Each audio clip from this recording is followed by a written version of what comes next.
La Asamblea escuchará The Assembly will hear an address by the Prime Minister of the Islamic Republic of Pakistan, His Excellency Imran Khan. May I request protocol to escort His Excellency? I have great pleasure in welcoming His Excellency Prime Minister of the Islamic Republic of Pakistan, and I invite him to address the General Assembly. Bismillah ar-Rahman ar-Rahim. Iyyaka na'budu wa iyyaka nasta'in. Mr. President,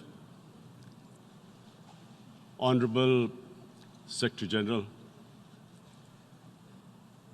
Excellencies, ladies and gentlemen,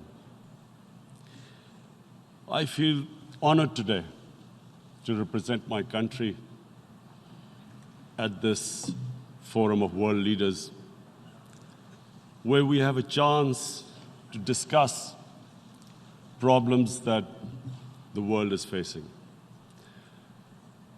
I want to talk about a lot of problems, but just 4 today. And I especially came to this forum despite a difficult time in my country, facing challenges. I would not have come, but because I feel that there are some very urgent problems which the world must address. So first of all, I start with climate change. So many leaders have talked about climate change. But Mr. President, I feel that there is a lack of seriousness. Perhaps world leaders some of the leaders who can do a lot, do not realize the urgency of the situation.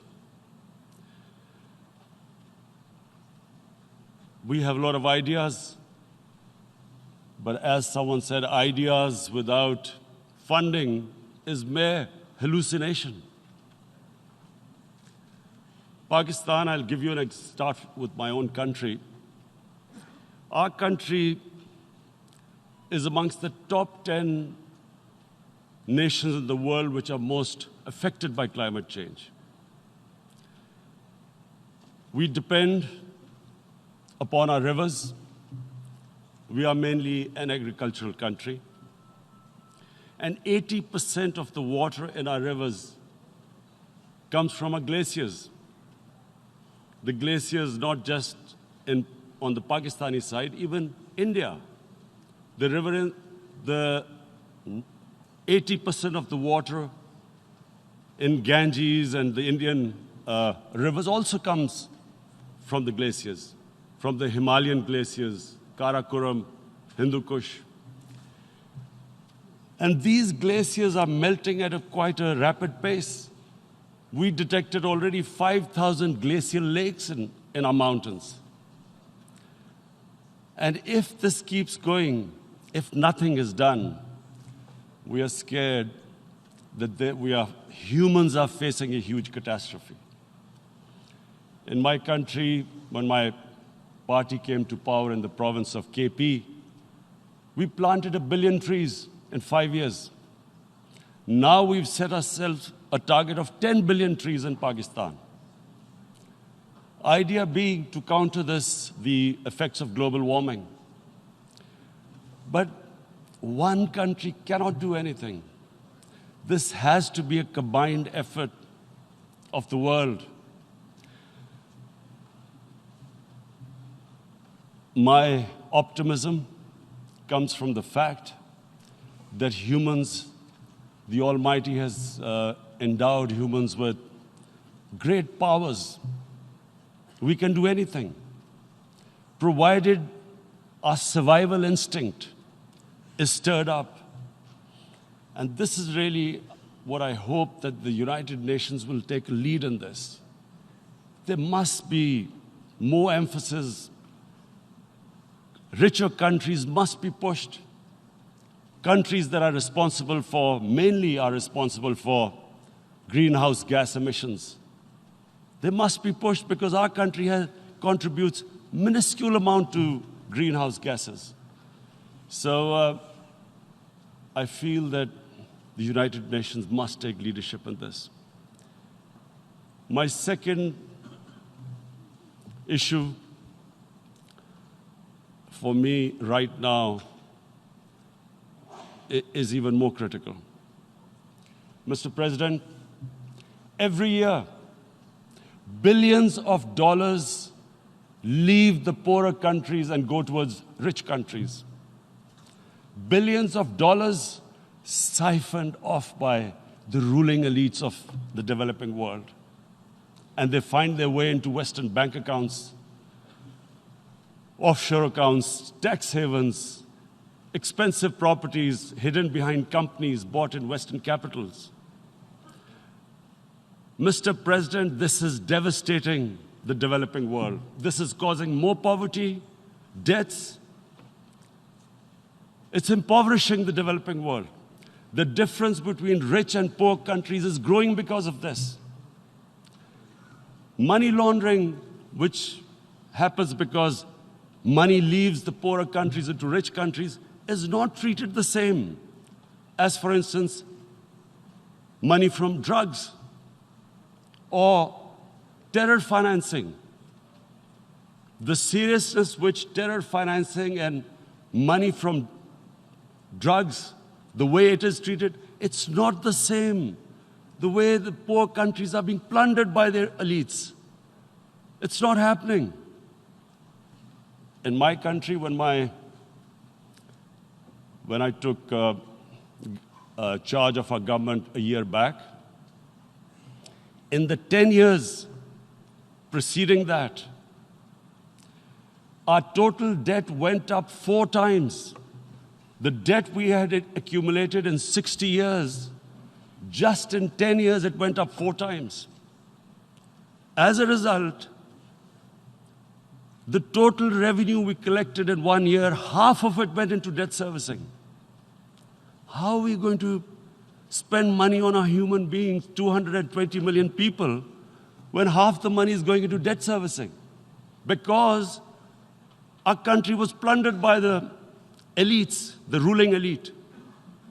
And easily they could get the money out. And when, Mr. President, we located properties in Western capitals bought by this money through corruption and money laundering, located the properties of these corrupt leaders, we find it so difficult to retrieve it. That money, if we retrieved that money, we could spend on our human beings. But it's so difficult. The laws protecting these criminals. We do not have the sort of money to have expensive lawyers and spend millions and millions of dollars. We need help from the rich countries.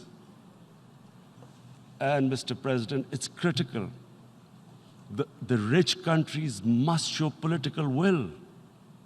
They cannot allow this to happen. How can the poor countries spend money on human development, which the United Nations asks, SDG?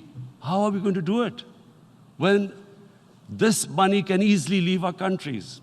So, unless the rich countries intend to build walls to stop economic refugees coming as we see right now, they must take action. They must take action now. It must be a deterrent.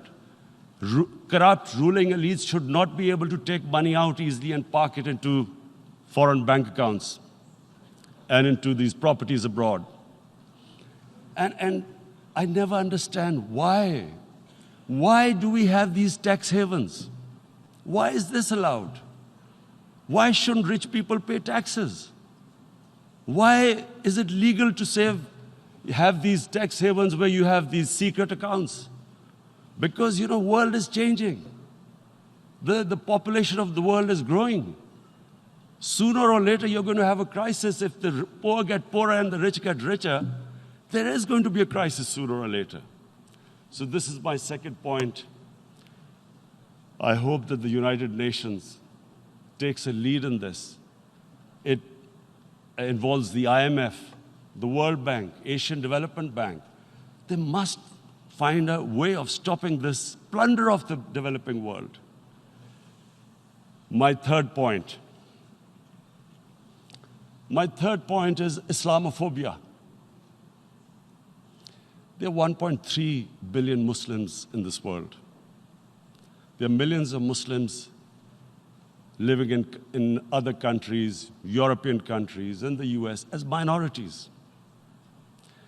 Islamophobia, since 9/11, has grown at a pace where it is alarming.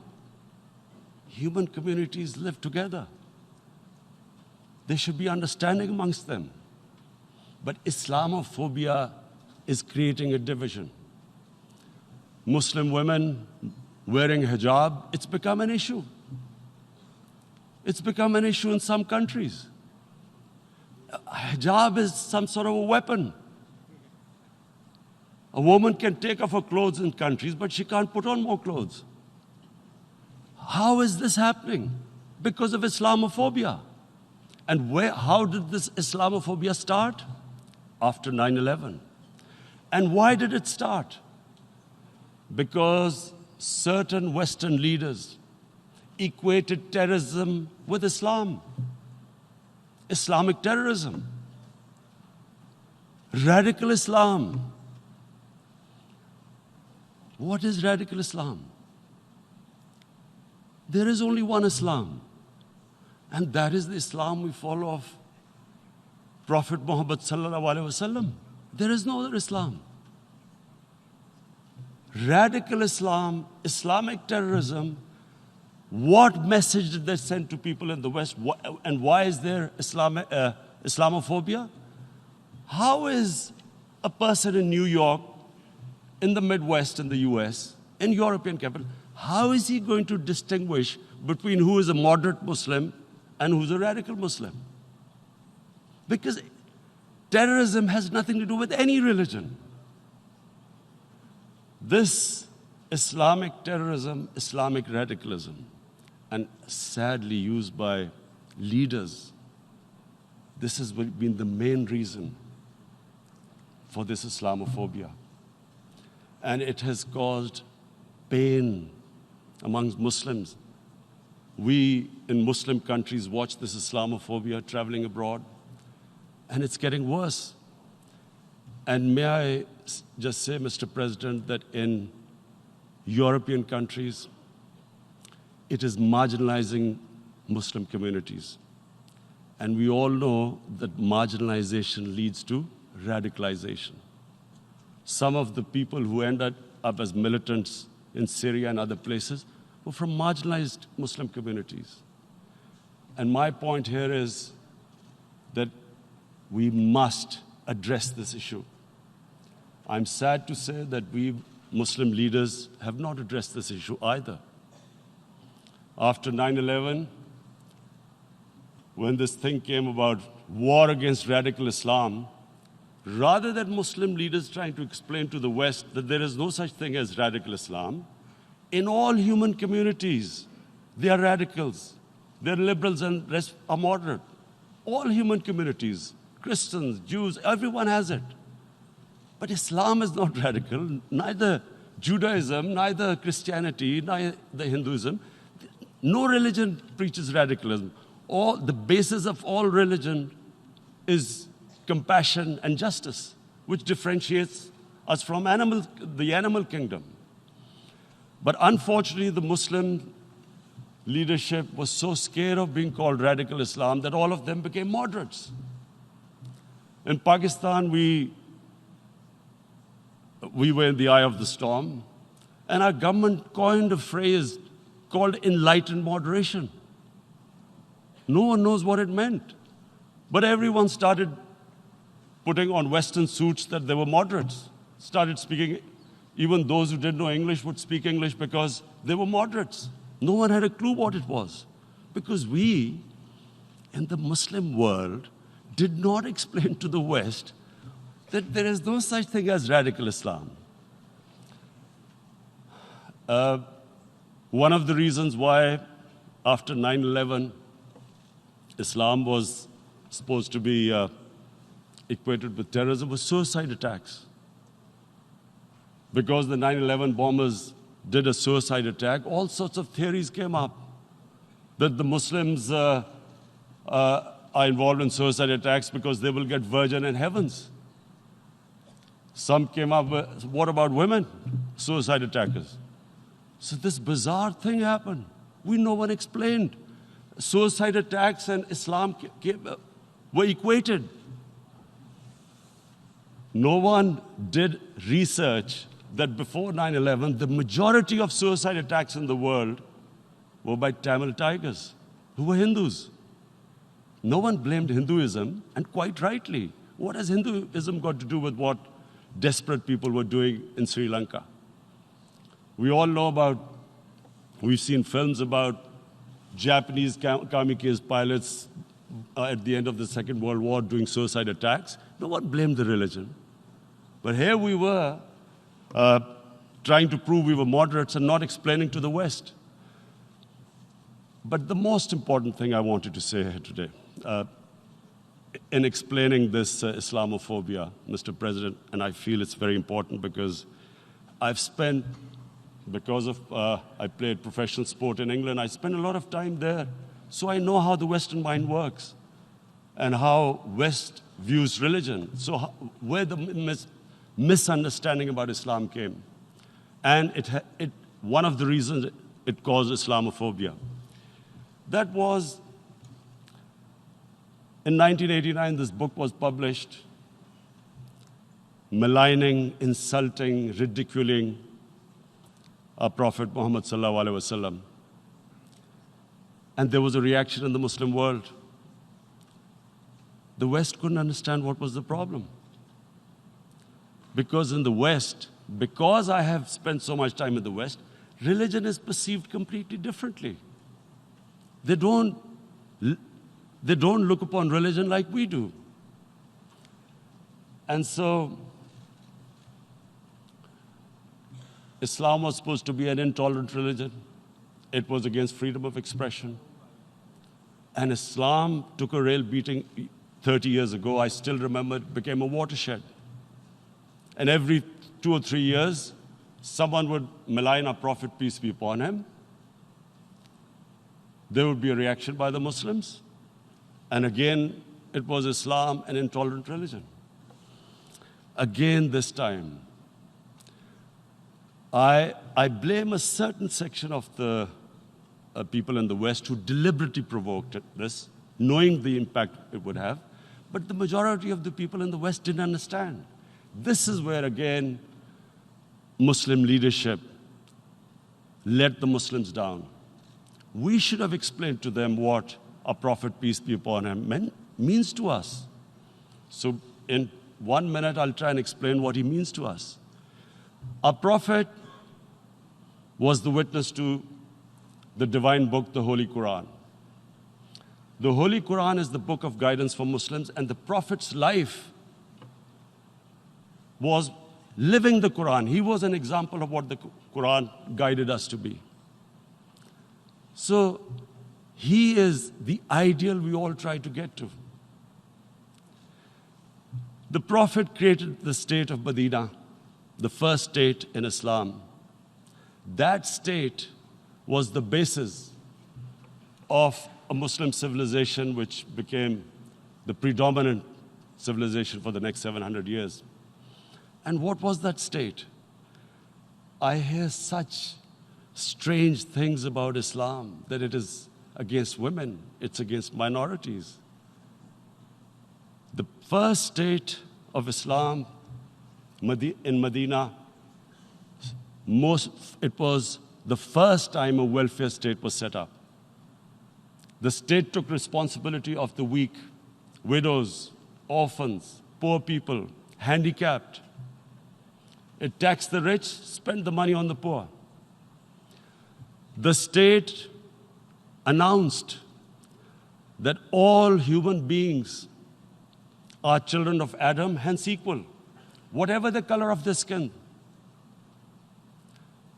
The state announced, the Prophet announced that, and slavery, the whole system depended on slavery as it did for many years in the Western societies. The Prophet said that one of the greatest deeds is to free a slave. But because the society depended on slavery, he said, but if you have to, treat them as an equal member of the family. And as a result, something happened in a Muslim world which hasn't happened in any other civilization. Slave dynasties appeared. Slaves became kings. The Mamluks, slaves who ruled Egypt. In India, there were slave dynasties. And then, with minorities, again, you hear that Islam is supposed to be against minorities. Let me just make this clear. In Islam, the Prophet announced that everyone was free to practice his religion. It was a sacred duty to protect the places of worship of all religions. He announced that every person is equal in front of law, whatever his religion or his color. And this incredible case, and I always quote this, that the fourth Khalifa, the head of state of Medina, he lost a court case against a Jewish citizen. So, number one, it showed there was a rule of law, no one was above law. And number two, that a Jewish citizen was an equal citizen. So, Mr. President, when a Muslim society is unjust to its minorities, it is going against the religion of Islam and our Prophet, peace be upon him. So,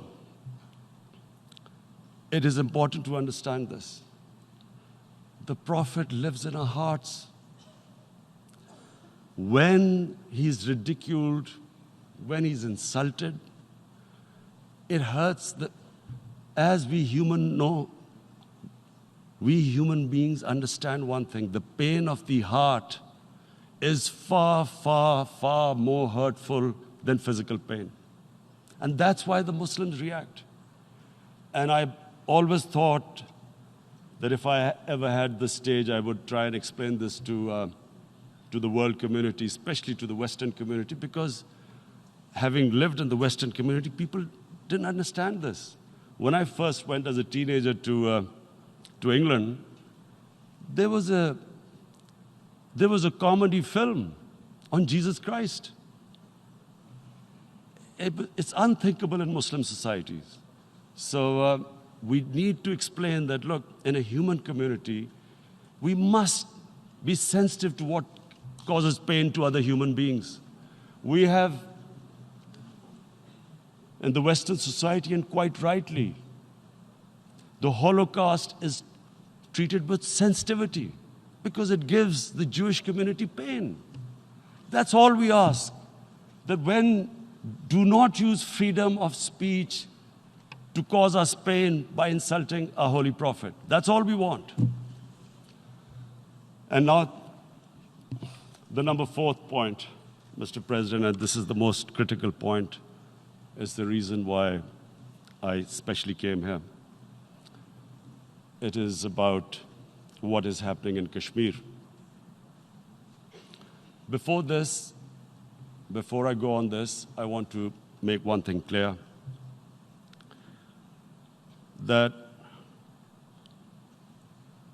when we came to power, my first priority was that Pakistan would be a country which will try its best to bring peace. We had been through this war on terror. We joined the United States war on terror after 2001. And Pakistan went through one of its worst periods where 70,000 Pakistanis died and over 150 billion was lost to our economy. And Mr. President, I opposed the war because in the 80s, Pakistan had joined the Western countries in what was the freedom struggle then in Afghanistan against the Soviets. And it was funded by the Western countries. These Mujahideen groups, which were treated in guerrilla warfare,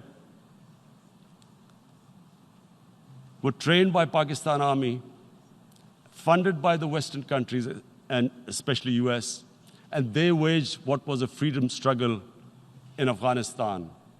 The Soviets called them terrorists. We called them freedom fighters. 1989,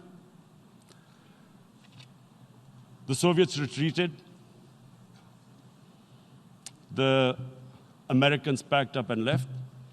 Pakistan was left with these groups. Come 9/11, Pakistan joined the United States in this war on terror. And now our government was supposed to, the reason why I opposed joining this war, because here we had indoctrinated them in jihad, meaning freedom struggle against foreign occupation. Now, because we had joined the US, and the US had occupied Afghanistan, now we were supposed to tell them that, no, this is not freedom struggle and jihad, it's terrorism. So that's why I tried to tell then government that, stay neutral because you will have leverage over them. You will be able to control them. But if you join them, you become collaborators and they will attack you, which is what happened. They turned against us. We went through a nightmare. 70,000 people killed in a war we had nothing to do with. No Pakistani was involved in 9/11. Taliban were in Afghanistan. Al-Qaeda was in Afghanistan. What had we to do with it? 70,000 Pakistanis died. So when we came to power, we decided that we would dismantle what was left of these groups. And this decision was taken not just by us, but by all the political parties in Pakistan. Unfortunately, they didn't implement it. So we came to power, we decided to implement it, and we dismantled whatever was left of the groups. And I know that India keeps accusing us that there are these groups there. I would like the United Nations to send observers, see for themselves what we've done. No Pakistani government would have dared to do this because it would have created strife. But we decided that there would be no militant organizations in Pakistan. So I need to give you this background and to what I'm going to say later on. And secondly, we started mending fences. I invited the Afghan president. We developed a relationship with Afghanistan. We had problems with Iran. We mended fences there. And then India. Now let me just give you a little background about my relationship with India. Because of cricket, and cricket being it's a passion in the subcontinent, I had great following in India. I have friends in India, and I loved going to India. So immediately, when my party came to power, the first thing we did was to immediately reach out to India. And I spoke to President Modi, and I said, look, we have similar problems. Climate change, poverty, let's get together. Let's resolve our differences through trade. Let's build a relationship on trust. Prime Minister Modi told me that, there were terrorist attacks from Pakistan. I said, we have problems with you. There are terrorist attacks which we know are instigated by India in Balochistan. We caught a spy, Kulbhushan Yadav, who admitted what the sabotage going on in Karachi and Balochistan. So we said, look, let's leave that behind.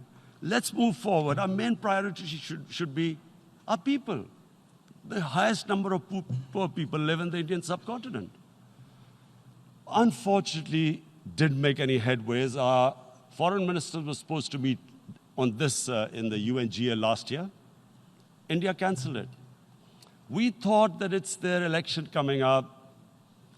It's a nationalist, ultra-nationalist party. It doesn't want to cozy up to Pakistan. So we thought, okay, we'll wait till the elections. Meanwhile, a 20-year-old Kashmiri boy, whose father said was radicalized by the security forces in Kashmir, blew himself up on an Indian convoy. Immediately, India blamed us. I spoke to the Indian public on television. I said, if you give us any iota of proof, we will immediately take action, because we've clamped down on these groups. Rather than sending us any proofs, they sent their jets in, they bombed us. We retaliated. A jet, 2 of their planes were shot down, 1 pilot bailed out in Pakistan. We immediately returned the pilot, saying that, look, we do not want any escalation. Rather than taking that as a peace gesture, the entire campaign, almost the entire campaign of Mr. Modi in the election was how he had taught Pakistan a lesson that jets had killed 350 terrorists. Complete lie. They had just killed about 10 trees of ours, which was quite painful given that, we are growing all these trees. He then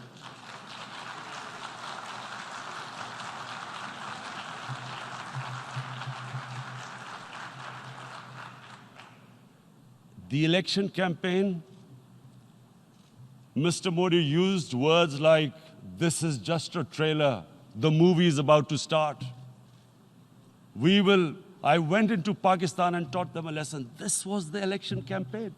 Okay, so we thought, us politicians make all these statements to win elections. So, okay, after elections, we'll get back to our normal relationship. Well, the moment the elections ended, we approached India, no response, but then we discovered they were trying to push us in the FATF blacklist to bankrupt us. That's when we realized there was an agenda. And that agenda became obvious on the 5th August when India went against 11 United Nations Security Council resolutions, which say that Kashmir is a disputed territory and the people of Kashmir have the right of self-determination. They went against that. They went against Simla Accord, which is about bilateral, sorting out our differences through bilateral means, went against that. They actually went against the Indian Constitution. Illegally, they revoked Article 370, which gave Kashmir the special status. They got an extra 180,000 troops there. Total number of security forces in Kashmir now are 900,000. And they put 8 million people of Kashmir under curfew.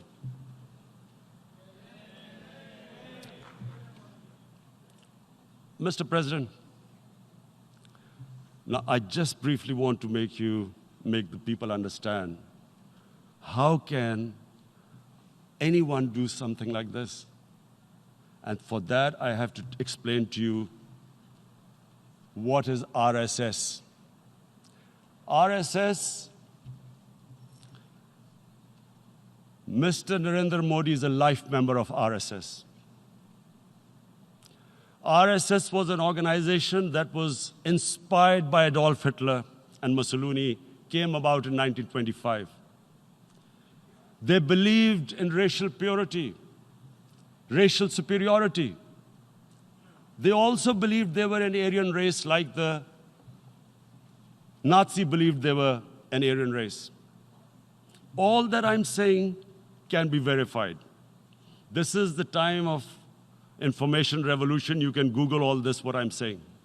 But it is very important for me to explain this to you so you know what is happening in India. This RSS believed in the ethnic cleansing of Muslims from India. At one point, there was racial superiority of the Hindu race. Secondly, it was hatred for the Muslims and for the Christians, because they believed that this golden age of Hindu civilization was stopped because of Muslim rule centuries back and then the British rule of India. So it was racial superiority and hatred for Muslims and Christians. This is openly stated. You look at the founding fathers of RSS, Golwalkar and Savarkar. Just Google them and you'll find out. And this ideology of hate is what murdered the great Mahatma Gandhi in 1948. It was this ideology of hate that made Narendra Modi in 2002 do a pogrom against Muslims in Gujarat when he was the chief minister. He allowed 3 days for these RSS goons who were inspired by the Hitler brown shirts. They actually wear brown shirts. This RSS, the Congress Home Minister gave a statement that in RSS camps, terrorists are being trained. And these terrorists butchered 2,000 Muslims and 150,000 Muslims were made homeless. Narendra Modi could not travel to the US because of that. And I need to make you understand this background before I explain to you that what sort of a mindset would lay siege to 8 million people with 900,000 troops. Women, children, sick people, locked in as animals.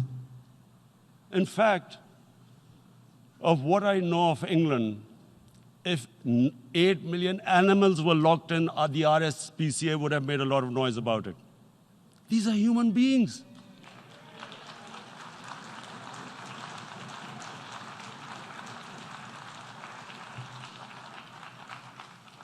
And Mr. President, what comes with racial superiority, these illusions of Aryan superior race, is arrogance. The two go together. And it's arrogance that makes people make mistakes and do stupid things. Cruel things like what Narendra Modi has done. It's sheer arrogance. And it's arrogance that has blinded him from the fact that what is going to happen when the curfew is lifted? Has he thought about it? This hasn't been thought through. What is he going to do when he lifts the curfew? Does he think that people of Kashmir will quietly accept the status quo because India has changed the constitution and taken away the special status? They'll accept that?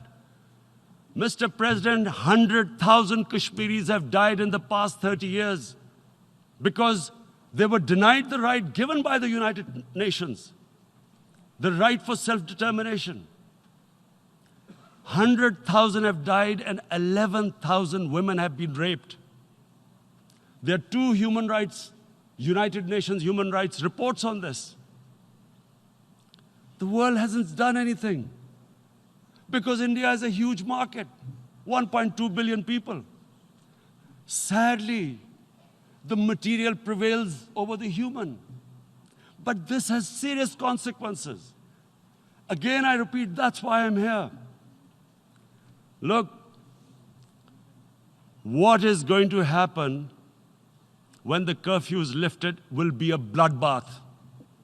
The people will come out. There are 900,000 troops there. They haven't come to, as Narendra Modi says, he's done this for prosperity of Kashmir. This is supposed to be for the development. These 900,000 troops, what are they going to do when they come out? There'll be a bloodbath. Has he thought it through what happens then? Mr. President, has anyone thought that what happens when there is a bloodbath? What do you think the impact will have on people of Kashmir? What do you think they will think? The way they have been boxed in their houses, treated like worse than animals, no rights. Thousands of all the political leadership has been arrested, taken out of Kashmir. Even those Kashmiri leaders who were pro-India have been taken out. 13,000 boys have been picked up and taken to God knows which destinations. So what do they think? What will the people of Kashmir do when they lift the curfew? They will be out in the streets. And what will these soldiers do? They will shoot them. They've already used pellet guns, blinded young boys. In the last 6 years, the 5 years, the oppression that has gone on in Kashmir. And so, Kashmiris will be further radicalized. Mr. President, there will be another Pulwama. And guess what? India will blame us. They're already blaming us. They're saying all this is happening because of Pakistan. One of their defense ministers said, there are 500 terrorists lined up on the border to go in. Why would Pakistan send 500 terrorists when there are 900,000 troops? What impact are they going to make? What will they do? And don't we know that the moment there is some terrorist attack, all that will happen is there'll be further cruelty and oppression of the people of Kashmir. We will just give the 900,000 troops to further crush the people of Kashmir. And then we'll give the Indian government an excuse that, look, Pakistan is a terrorist state, and this mantra that has gone on, Islamic terrorism. The moment you use this catchword, Islamic terrorism, the whole world turns away. No one talks about human rights. You can do whatever you want, which is what has happened in Kashmir, because they keep using this word, Islamic terrorism. And this is what they're doing right now. What do we benefit from further increasing the cruelty on the people of Kashmir? And why would we want this? But there is no other narrative left for India. As when they lift the curfew, whatever happens, Pakistan will be blamed, and there is always a danger of another Pulwama. They might come and bomb us again, and then another cycle might start. And what does Narendra Modi think? That 180 million Muslims of India are thinking right now. Aren't they watching these Kashmiris stuck inside for 55 days they've been stuck in? Aren't they watching? What do you think? Don't you think that the Muslims will be radicalized in India? And I'm talking about 180 million people. And when they get radicalized, there will be some incident in India somewhere down the line. Again, we will be blamed. And I'm warning you right now, again, we will be blamed. And, Mr. President, what about 1.3 billion Muslims who are watching this? And they know that it is only happening in Kashmir because they're Kashmiri Muslims. This is not happening to Kashmiri Hindus. They know that this is happening because of their religion. So what do you think they will be thinking? What do you think the Jewish community would think if they were, forget 8,000 Jews stuck like this? What do you think Europeans would think? What do we think? I mean, any human community, if their members are stuck like that, what do you think they will think? Are we a children of a lesser God? Is it not going to cause us pain? And then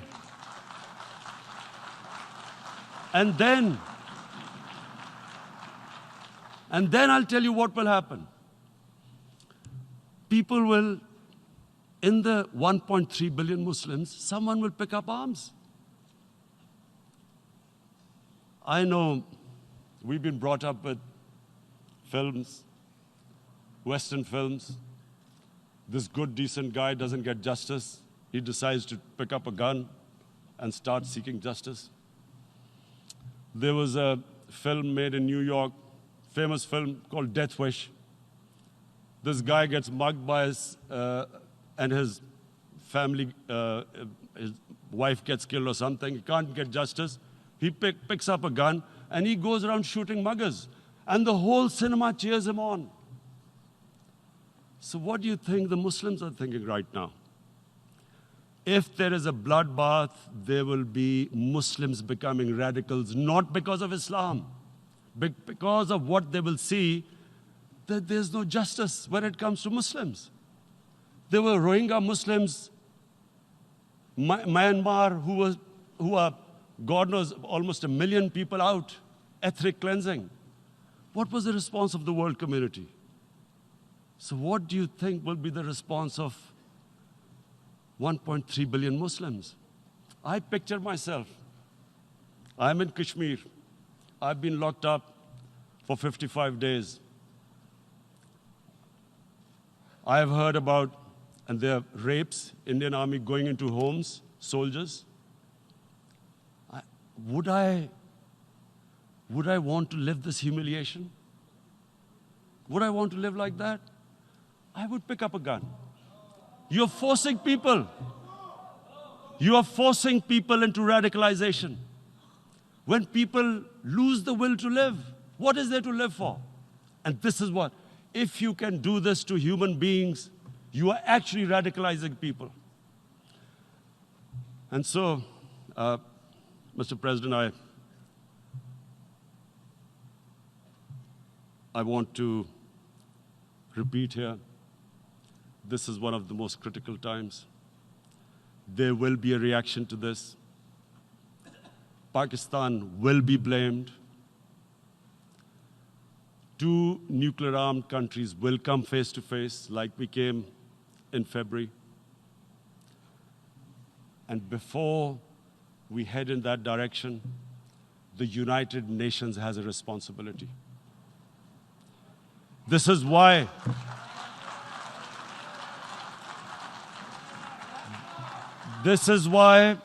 the United Nations came into being in 1945. You were supposed to stop this happening. I feel we are back to 1939, Munich. Czechoslovakia has been taken, annexed. What is the world community going to do?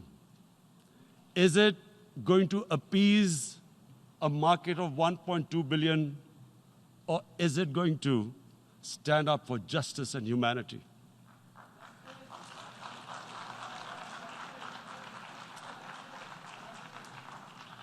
If this goes wrong, you hope for the best, but be prepared for the worst.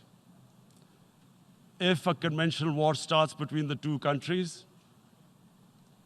Mr. President, if a conventional war starts, and anything could happen, but supposing a country 7 times smaller than its neighbor is faced with the choice, either you surrender or you fight for your freedom till death, what will we do? I ask myself this question. And my belief is, La ilaha illallah, there is no God but one. And we will fight. And when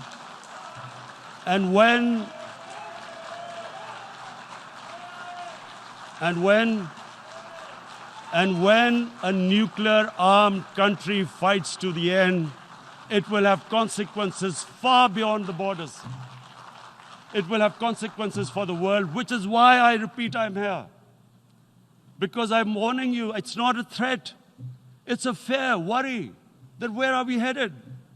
And I've come here to tell the UN, you've got to, this is a test for the United Nations.